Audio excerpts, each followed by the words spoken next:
in terms of the care that you're providing.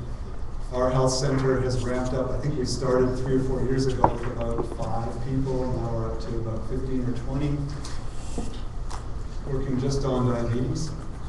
So in terms of the talk today, there are 3 areas. I'd like to talk a little bit about how we're doing on the environment and social supports. So I'll talk a little bit about the indices that I'll get into more detail on.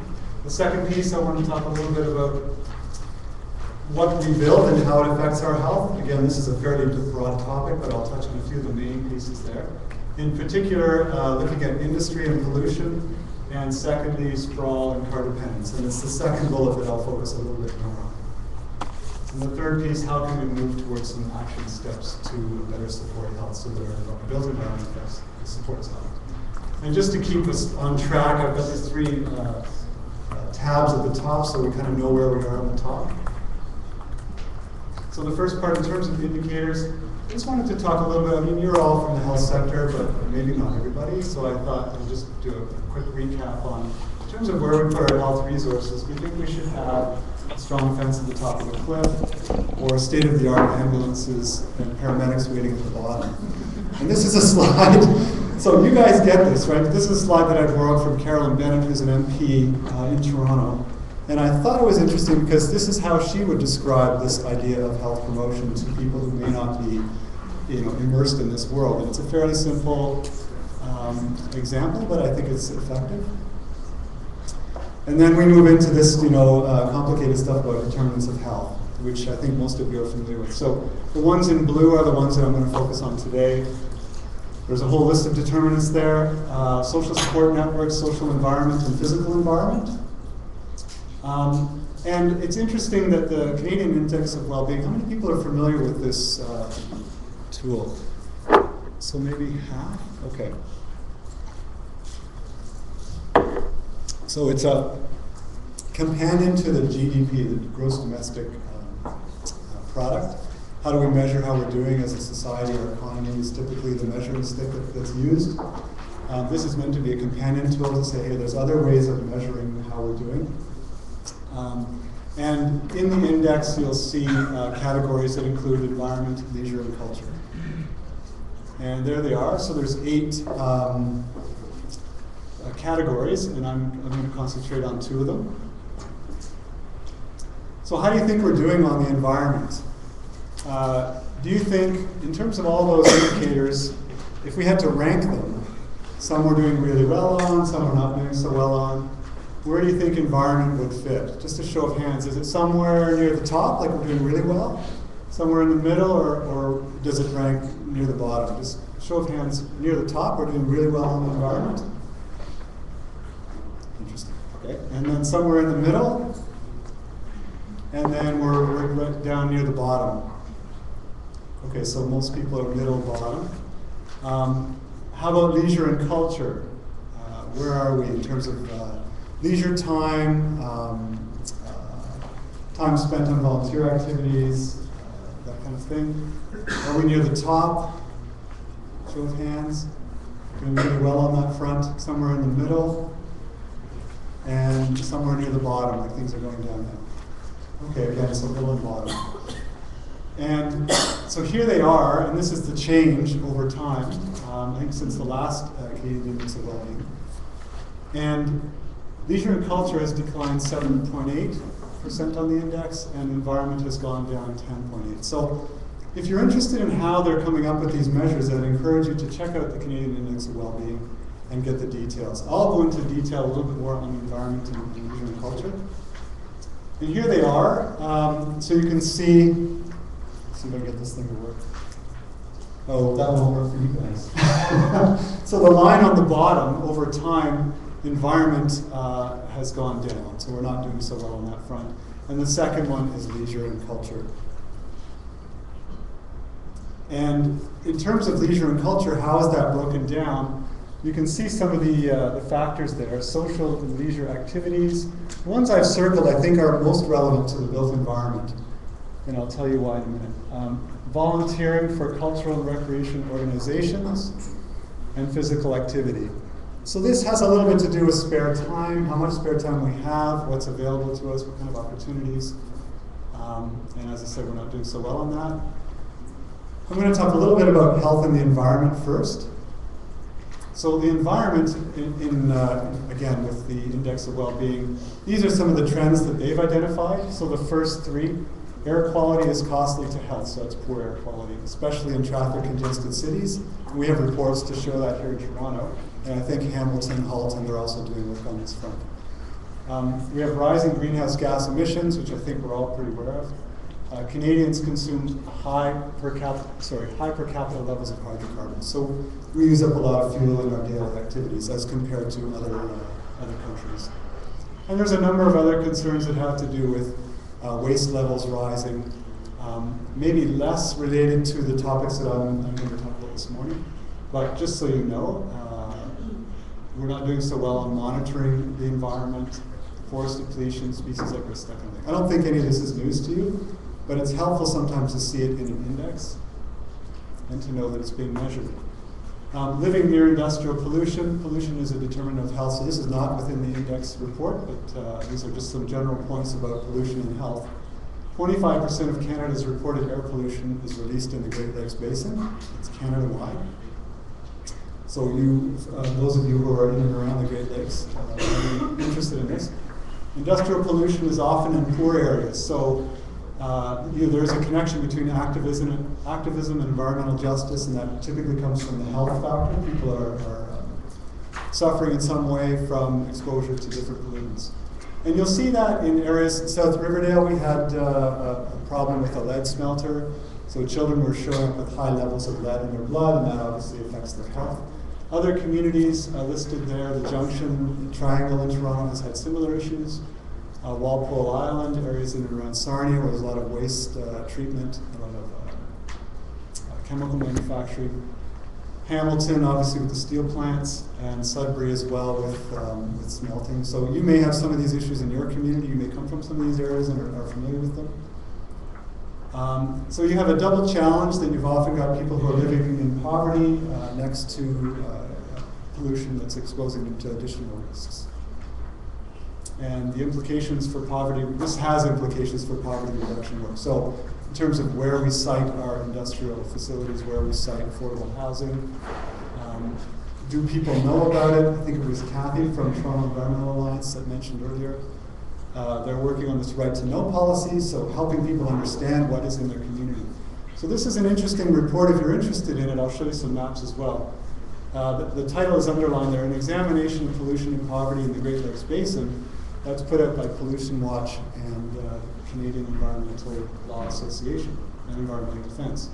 And they've identified areas where pollution and poverty overlap. So you can see in and around Toronto, and then as you get down towards Hamilton, out in the London area, and then down near Windsor, Sarnia, those are some of the areas where you've got populations that are living in poverty, but you've also got exposure to, in this case, industrial pollution.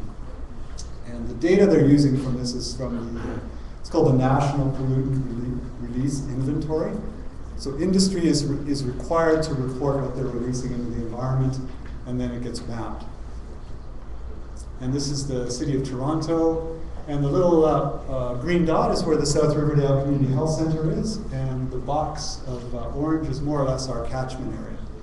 And there's a large component of industrial land in that neighborhood, and that's why pollution has been an issue for the work we do there. In terms of the recommendations from that report, and bear with me here, pollution is not your issue. I didn't hear it in any of the discussions around the table. We will move into the physical activity built environment piece, but recommendations from this report, there's a number of them, and I encourage you to check them out on your own time, but identify the sources and the nature of the pollution and start to map them. That's kind of an obvious one. Include equity in community planning. So where do we site our industrial facilities? Is it already bad? Do you want to put another one in? Developing strategies to reduce the pollution. Require pollution prevention planning. So if you've got large amounts of chemicals going in and out of a plant, is there a plan in place to deal with spills, that kind of thing? Monitor the community and report on health indicators.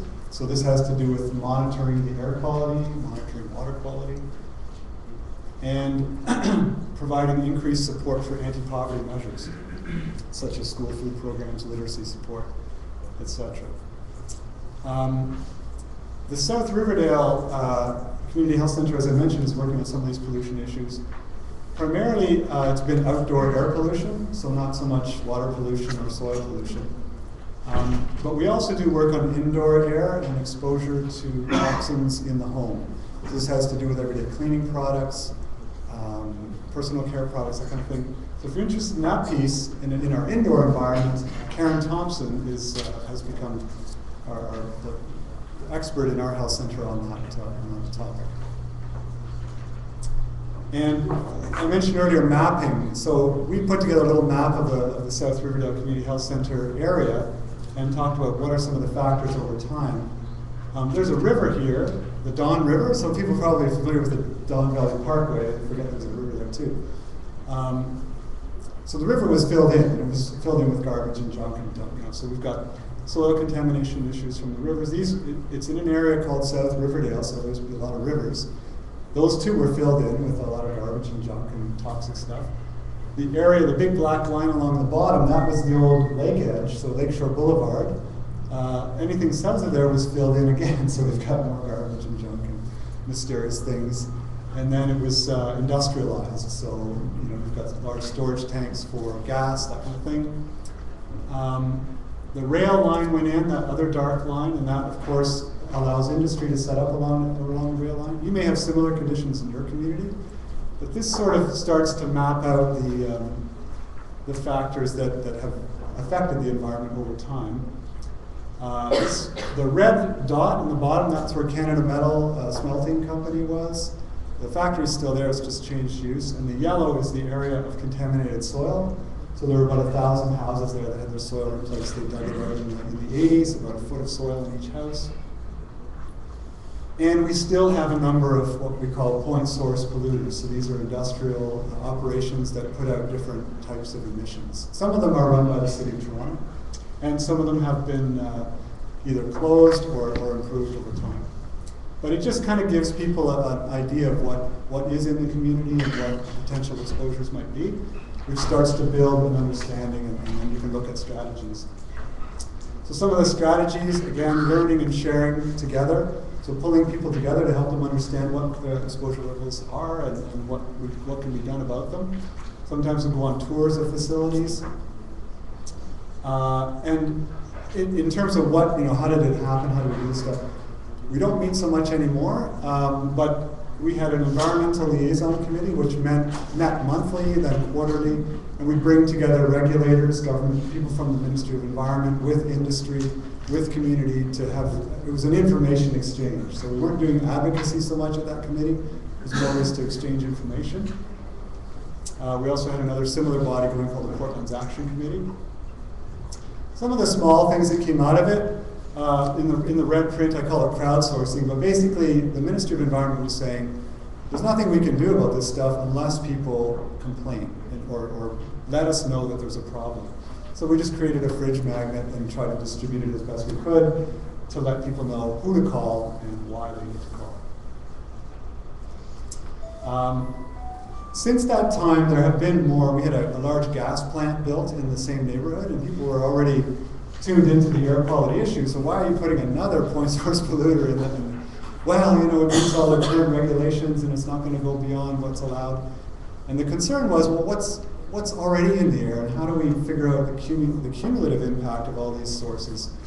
So the councillor and Toronto Public Health worked together to do what they call an all-source air study, and that's available online. I won't go into the details, but basically they looked at all the sources coming over the boundary from the U.S., from the coal plants in the Ohio Valley, combined with what's going on in the GTA, combined with local point sources. So we combined all those sources and came up with which toxins are we looking for. And the ones in the red boxes were the ones that they were most concerned with. Sorry, these are the ones they're most concerned about. The ones in the boxes are the ones that are above the allowable levels. So in the report, this is a map showing where the pollutant levels are the highest. So can you see a pattern here? Can you tell me where the pollution is coming from? Or what? Just a guess? What source would you imagine is creating that? This is the map of the GTA. Traffic. Traffic? Yeah. Any other ideas? Isn't that where everything was filled in? Could be filled in land. Well, the answer is actually it's traffic. It's hard because I haven't put any street names on there or anything. I didn't want to give any clues. But that's the 401 across the top, 427 to the left, and the Don Valley Parkway and Garden East.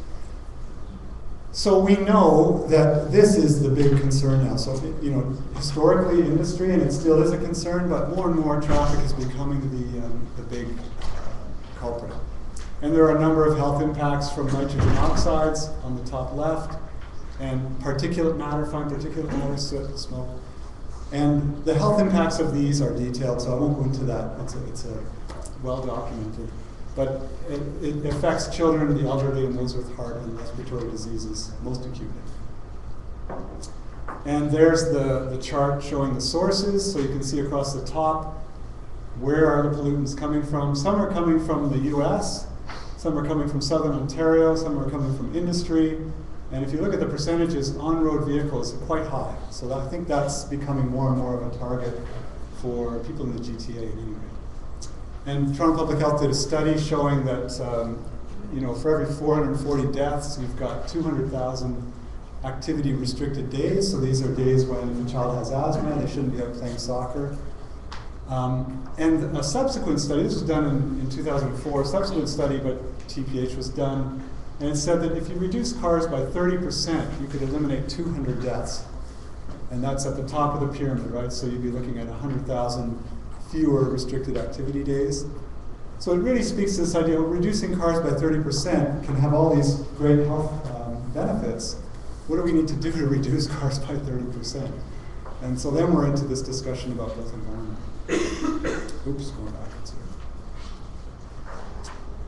The other health impact that we're hearing about in the news right now, of course, Philippines is going through a huge disaster.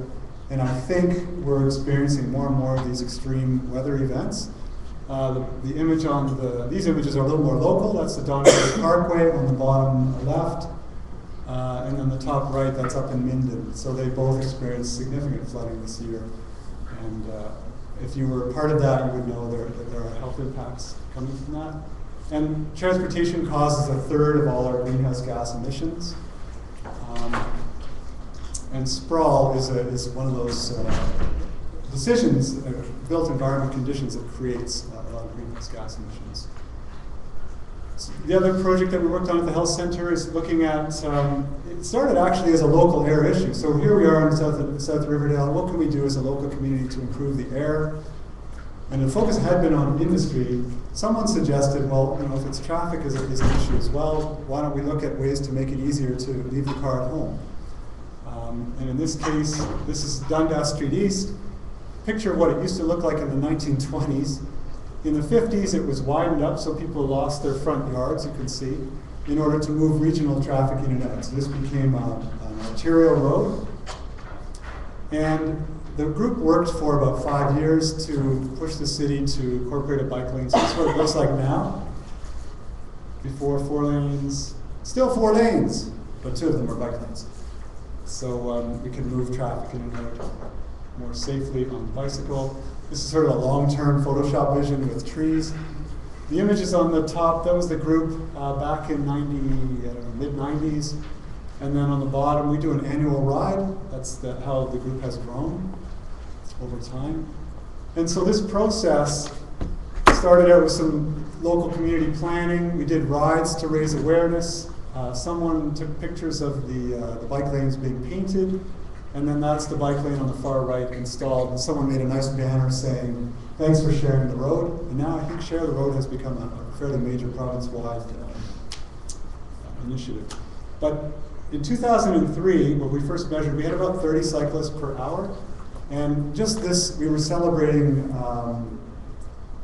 health and well-being. The AOHC had a Community Health and Wellbeing Week, yes? And so we went out and we gave away bike lights. And we thought, 100 bike lights, that'd be good for an hour. It's people commuting in and out. We gave away 100 bike lights in 10 minutes. So in terms of the numbers, I don't even know, we have to go back out and do some formal counts, but the numbers from 30 cyclists in an hour up to 100 in 10 minutes, pretty dramatic. Now, we didn't expect that. So I think it's a popular route. The question would be, how many of those 100 cyclists left their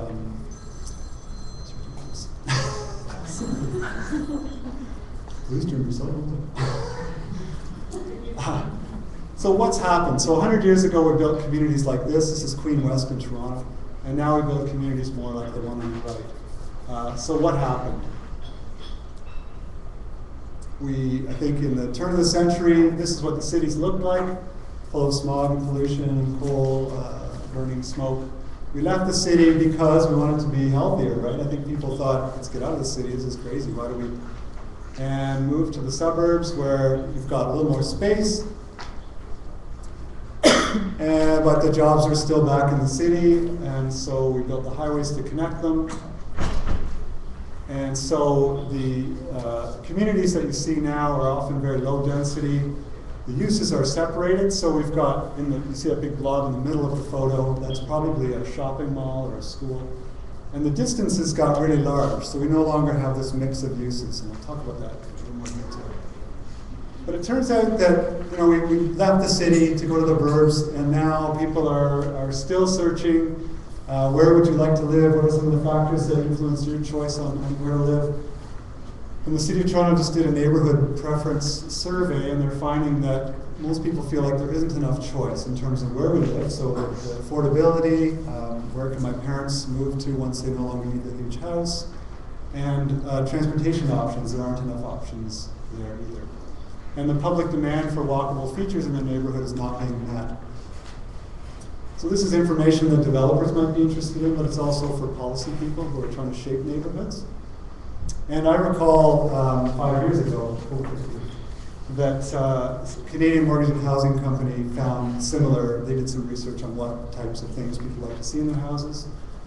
And you can also look at real estate ads now. You probably can't see that, but that's an ad that's pulled up off of multiple MLS. And they always have a walk score now, so it must be a factor. It's right up there with the price. So in terms of trends, land use, we've separated our housing and work in public places. We have single uses concentrated in one area, so all the shopping's over there in the big box mall. And uses have been separated using, well, we didn't do that intentionally, but we've got wide arterial roads that make it difficult to get from one area to another, unless you're in a car. And the distances have grown and we've become more or less car dependent. And in terms of our transportation infrastructure, the streets have gotten wider. We've put in dead ends to try and deal with the traffic. We've increased car ownership levels, increasing congestion, and roads have expanded to accommodate the volumes. That's sort of the typical strategy: make it bigger, make it wider. And we've also made them bigger and wider to accommodate bigger fire trucks and bigger snowplows. And in the end, we've got fewer travel options, so less mobility, even though we're working so hard to increase mobility. And especially if you happen to be a child, can you take me to the soccer game? Can you take me to my friend's house? If you're a youth or a senior or you're low income, you don't have a car, or you happen to be disabled, the transportation options have really become narrow.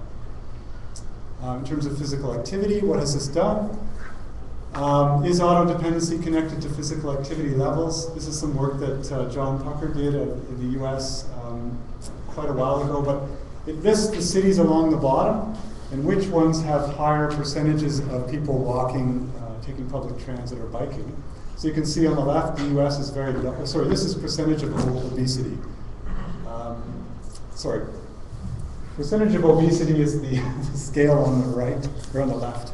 But the chart here shows the percentage of people walking and biking. So in the US it's very low, and over on the right in Denmark it's quite high, up around 55% of people using transit, biking, and walking.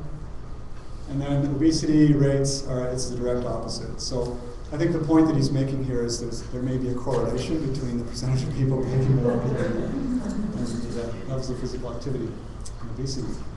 And as I mentioned earlier, inactivity and obesity. I don't have to tell you this, diabetes has increased 70% over the last 10 years. In Toronto, they've done some mapping that looks at the connection between physical activity and diabetes. And this map it's what they call an activity-friendly index. So they've mapped things like car ownership levels, access to grocery stores, access to transit, access to recreation, access to bike lanes. And the areas in blue are doing fairly well. So these have a high activity-friendly index. And the areas on the outer parts of Toronto are not doing so well. And then you look at the rates of diabetes, and of course the rates are higher in the low activity-friendly index areas. And the thing that I think they're trying to point out in this study is that there are actually areas with low income, because typically we'll correlate diabetes with levels of poverty. In this case, there are places that are actually low income that have a high activity-friendly index and low rates of diabetes. So low rates of diabetes and low income in areas where you've got higher walkability. So it's an interesting study. The other piece about the health impacts, we talk a little bit about equity and how we design our communities for people who have cars. People that are hardest hit are those without access to a car, as I mentioned earlier. The elderly, I don't know how many people in the room. I have a friend whose parent just lost their license because their vision was gone. So now they had to move from the farm into the town. Their social world is now that's importance, and he's got a scooter, and it's just a massive change, right? So the mobility piece has changed significantly, and that's affecting his life. People under 16 don't have access to a car. People on low income, and the cost of the car is going up and up. And recent research is indicating that the youth are driving less and less. So fewer and fewer younger people are getting cars. And that could have to do with the cost of it. In terms of equity, inclusive communities, if we build for inclusivity, we're building places for different life stages. So you don't always need the big 3-bedroom house. In this case, these are 2 examples from Southern Ontario. One is what is referred to sometimes as a granny flat above a garage for a range of incomes, life stages. And the challenges here are typically around the bylaws. So you may have official plan policies that support this kind of thing, but if the bylaws require 2 parking spots per unit or prohibit conversions of units, it presents some significant challenges. So I was interested actually to go over to the other session where they're talking about bylaws today. So I'm hoping to go online and check that session out later. But the devil's in the details here when we're talking about inclusivity. I won't go into the detail, but if you're interested in this, this talks about when we have when we're required to have a car to access affordable housing, the cost of the housing goes way up. So our affordability drops if you need a car. And this is especially relevant for people living in rural areas where we're trying to provide affordable housing, but if you need a car to get to it, all of a sudden it doesn't become as affordable. So the map on the right shows how that affordability drops. So the site is called, it's the Housing and Transportation Affordability Index. And again, on what we build and how it affects health, safety, and injury prevention, that's probably the biggest area that people are interested in. This is a road near my home. And I'm always amazed. I walk over this bridge and I see people cycling in this kind of traffic. And that traffic's going about 60, 70 kilometers an hour. So you really got to want to be there. And I'm just not sure it's as safe as they think it is. In Canada, over 400 pedestrian and cycling fatalities a year. And a child is killed by a vehicle in Canada 60 times a year. And I think these kind of stats, we don't hear about them every now and again, but if that was a plane going down, it would be big news. Mental health. Interesting research, I just saw this the other day. The impact of being active goes far beyond the physical. And I think you probably know this intuitively, but there's more and more research coming out right now that says it does have an impact, getting more physical activity in terms of coping strategies. Isolation and growing hostility. If you're stuck in a car, that's going to contribute a great deal to the level of stress that you're experiencing. And the note on the bottom, we can't solve the congestion problem with cars. It's mathematically impossible. And the image just shows you, how do we get the 30% reduction in traffic? It's some fairly simple ideas here, nothing new. Another piece on the mental health. These two quotes from a study that was recently released. In terms of happiness, a person with a 1-hour commute has to earn 40% more money to be as satisfied with life as someone who walks to the office. So I don't know if that resonates for you, but I thought it was an interesting stat. On the other hand, for a single person, exchanging a long commute for a short walk to work has the same effect on happiness as finding a new love. Again, on mental health, there was a woman on the radio this morning, CBC, talking about retrofitting suburbs, how to make the suburbs more healthy. Number one killer for people under 30 is traffic crashes, right? So it has a huge impact. The impact of traffic collisions, fatalities on family and friends. The impact of being stuck in traffic, there's no time or opportunity to interact with neighbors. And again, the people most affected, women, children, and the elderly. And these studies were done by the Ontario College of Family Physicians, so there's some papers available that have this kind of research in it. And then just things like loss of sense of place. If this is paved over, what does that do to people's mental health?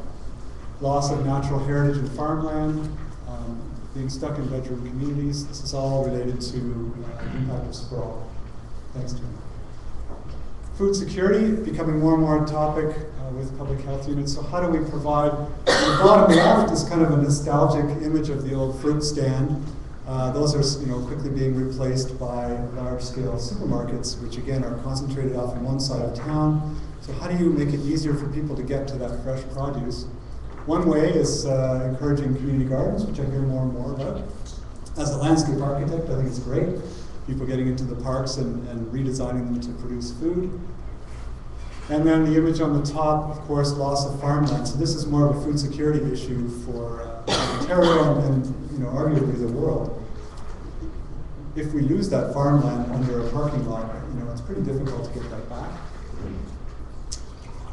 And again, on the mental health, I think there's some issues here. I think there's a PhD paper in here somewhere. But the loss of culture and the loss of control. When I ask people what do you think about this kind of image, these are quite common. Sometimes I'll ask people, where is this? And we get into this, it could be anywhere, I think. But what does it do to people? And then I ask them, okay, so you don't know where it is. Do you know how it might have happened? Like how does this kind of thing happen? I have no idea. I guess our council decided that was the way to go, and so there's this feeling of loss of control. Like I didn't have anything to do with this, but it just is what it is. And then the idea that it's typically images in places that are marketed to us from places that aren't here. So it's Kentucky Fried Chicken, it's New York fries, whatever. So we've got this double combo of loss of culture and loss of control, and I can't help wondering that that's having an impact on our mental health when we're immersed in this all day long. So this cartoonist that I kind of, is a little dark, but it's got some interesting points. You can look him up online, Andy Singer. So may cause obesity. So should we be sticking the cigarette warning labels on cars? How can we build communities that better support health? So we know a little bit about the health impacts. I'm skimming a bit there, but typically there's 4 general categories that I like to talk about. In terms of building a healthier community, they should be complete. We should have complete streets. Streets should be connected, and then some attention to built form and urban design. And these are not sort of the old town centers. These are brand new developments. This is up in Markham. A little bit about what a complete community should have: some higher density, which will then support transit. So when I talk about high density, I encourage you to go walking outside the building here. It's definitely higher density than what we see on the image here. But an image like this will support good bus service. So it doesn't look like a tower complex or anything. It's just a little bit more compact. Complete communities In order to build these types of things, you need supportive planning policy, and I think a lot of you are working on advocating for better planning policy. Complete communities need complete streets, so connecting the communities up. Sorry, this is still on complete communities, but basically we've got a mix of housing, retail, restaurants, transit, all within a 5 or 10 minute walk ideally. And complete communities need park space, open space to provide people places to recreate and meet. And it's even more important when the densities go up, because in an apartment setting, you may not have a place that you go to meet other people. So the coffee shops, the parks, the streets, they all become more and more important, providing that social interaction role. And some of them, I mean, you can get right into what we call placemaking, where the places, they're not just generic green spaces, but they actually have some meaning. So you're tying into local culture, maybe you're preserving some kind of hedgerow or something from the natural heritage as well. Complete streets go together with complete communities. And in some ways I get confused, like when I'm designing streets, I often think like I'm designing a park, because you're similar activities sometimes, benches, street lights, you're trying to provide a pleasant place for people to be with trees. So you can start to think about streets as being part of your open space system. It's all public space. The idea of a complete street is it's providing for a number of modes, so walking, transit, cycling ideally, and that it's connected. So the image on the left is sort of a cheaper, faster version. I go on a bike trip every year, and we end up in Quebec a lot of the time because they have a great active transportation network. They've just painted a line and put bollards in here. The version on the right is in Vancouver on Carroll Street, and it's a much more expensive but beautiful street. It's recently redone. They handle stormwater, infiltration, trees, and then of course cycling and walking. So two different versions, many different ideas on how to do complete streets. But I also wanted to mention, I'm not going to talk a lot about programming today, because there is a piece that goes beyond the bricks and mortar, but it has to do with promoting a culture of active transportation and a healthy built environment. And that has to do with promoting the idea in various ways. It can be events, social marketing. This is Bike to Work Week flyer. And in terms of design, there are many different ways to work towards complete streets and complete communities. This is a long list, I won't go into it, but just a show of hands, how many people are working more in a rural context? And how many people are working in kind of like, they'd see the big challenge as a suburban? Yeah, and then urban, you're working on the more urban? Okay, maybe all three? Yeah, okay. So I find, often it's all three, because you'll find in settlement areas that you have all those different conditions. And I think the idea here is, you've got an image on the top and an image on the bottom. The image on the bottom is what we're trying to do, right? Increase the density, mix the uses up, provide a better street so that it supports walking and cycling. The challenge is, this is an old strip mall and we've put in some new uses. How do we get there? And how do we generate the will to move forward? So I was kind of caught by this quote. You may know that we have some struggles here with decision making, and especially around transit. We know we need it, but it just kind of can't happen. So one of the leaders teaches at University of Toronto, Eric Miller, had this quote: what do we need to do? We really have to get the city, particularly people in the suburbs, being a little more thoughtful about their city and the transportation system so they can push the politicians. This is a public announcement. I think in academia you feel fairly comfortable with that might not work for everybody, but I think there's some truth in this. In terms of what is thoughtful, and I just deconstructed that quote a little bit, thoughtful, showing consideration for the needs of other people. And then, in turn, how do we create places where you can understand the needs of your neighbor, people that might not be like you? So the question I have is, how can we create space for people to learn together and engage in decisions about the future of our communities? I'll talk a little bit about that. This is typically how we learn together in the planning context. Thanks, John. Anyone been to a public meeting about planning? So they can be, did you have a good time? a little challenging, right? And this poor fellow is up there probably trying to explain the project or the road reconstruction or whatever it is. And there's media in the background, there's maybe a counselor there, and there's a bunch of irate residents. So it's kind of, it's challenging. It's full of anxiety, its representation might not be what you would like, and ratepayer groups and nobody else. It's unpredictable, things can go off the rails, decisions can be made in these public meetings that have nothing to do with policy. And they're often under time constraints. So how can we change that, quote, learning environment to become a little more like somewhere where you'd want to be? This can't necessarily be a meeting about planning, but maybe we could bring a discussion about planning into that context. Let's set up a little table and say, hey, when you think about having more street parties or having streets that support walking and cycling. And so I just want to talk a little bit about the Healthy Communities approach. I'm going to zip along here because I've got about 5 minutes left. But the idea is it's captured on the Ontario Healthy Communities Coalition website. And it's the idea that we're bringing health promotion, which you all understand, together with this idea of community development. So community development is an idea that was borrowed from international development.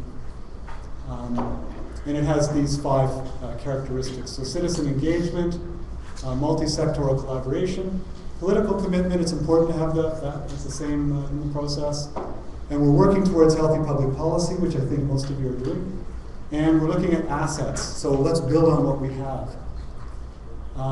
An example, some of the workshops that we've been working through, I've broken it down into 4 categories, and I think I'm just going to zip ahead to the strategic action piece. But basically we're looking at outreach, trying to get people to the table, learning together, so what are the things that we need to know about each other and then our needs, assets. So we've been working on this for, if I asked you, have you been working on anything related to the built environment and health, I'd probably see a lot of hands. So we are doing good work. Let's get it out there and make sure that everybody knows about it. And the 4th piece, where do we go from here? So some strategic action. Typically they're initiated by public health or a community coalition. Could be recreation planning or an elected representative. And in terms of getting people to the table, it's not always about building healthy communities. That doesn't resonate for most people. Could be about safe streets, your children's future, preservation of farmland, trails. Who comes to these? Elected officials will come. They're concerned about quality of life, economic development. Community groups come, especially if they're into children's safety or environment. Public health, yes. Recreation departments, planning department. Planning is, I think that planners in general are really excited about having health as a partner because it can be a very lonely job. You saw that guy in the previous slide trying to present to the community. Imagine him with his health or public health buddy beside him saying, this is going to be a healthy community. And that's the same at council, right? Planners often get shot down at council for a whole range of reasons. And I think they get it. I think they get the healthy communities piece. So why promote active transportation? This is number 2 in the workshop. So we talk a lot about why is active transportation, for example, a good thing to do for your health? And why should we promote it? Again, on the learning piece, we go out and tour the community. And what does it look like? I think these types of images really help people understand, okay, we can go from this to that. Otherwise, people don't know. It's just nice to have a few examples. And I try to use examples from Ontario, or at least from Canada. I love European examples, but sometimes people are a little too much, too optimistic. In terms of learning, these are kind of like 4 steps we go through in a strategic action, and I'll talk about that at the end. And then assets, just showcasing work that's already going on in your community. It's really important. Someone at the back has been working on a rail trail forever, and you don't give them the opportunity to share that project. It's really, it can be challenging. So this is, in terms of trails, I think trails are a really great opportunity to build on. Most communities have rail trails or some kind of trail system in place. And I think of them as an incubator for would-be cyclists who would cycle not just for recreation, but for every day. How can we create a city gym? And typical assets, this is just a list of, you could have leaders, you could have supportive staff, a downtown that's more or less intact but just needs some help. There are always assets that help you can build on to create a healthy community. And the last piece, strategic planning, there are typically a number of actions that come out. And sorry, there are 4 general action areas that seem to come out of these meetings. Building the group's capacity to engage. So how do we organize as a group to stay involved in this kind of stuff? Do we need a structure of some kind in terms of reference? The second piece, policy review. What policies are affecting our built environment and how can we get engaged in changing them? The third one, infrastructure improvements. So how do we get the curb cuts in so that wheelchairs can move around more easily? How do we get some affordable housing happening? And the fourth one, promoting a culture. So everybody drives, we've been doing it for a while. How do we get people thinking a little bit differently? So again, capacity, just a little more detail on these, capacity building and process, getting advisory committees in place, linking departments within the municipality. In terms of policy, I heard people mention charter earlier on this morning, so that's really helpful to get some kind of high-level commitment. The other more detailed stuff on the policy, how do the official plan, environmental assessments, etc., how do they match up to the commitment that we made? We said we're going to create healthier built environments, the mayor endorsed it. Do our policies, are they consistent? Infrastructure improvements, it really helps to identify the hotspots. So is there a lot of crashes happening in some area? Is there a school that's particularly dangerous? And then the idea that you can create, once you've done some planning on that, you get sort of a list of shovel-ready projects that are ready for funding. And the fourth piece, promoting a culture, is the fun stuff. Like this is the art crawl in Hamilton.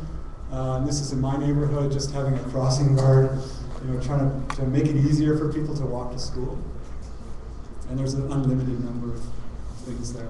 So just to recap, I talked a little bit about leisure and culture and how the built environment affects that, what we do with our spare time, our levels of physical activity. Again, check out the Canadian Index of Wellbeing. In terms of the environment, we know that air quality is costly to our health, especially in traffic-congested cities. And we've got rising greenhouse gas emissions, which is kind of a macro problem.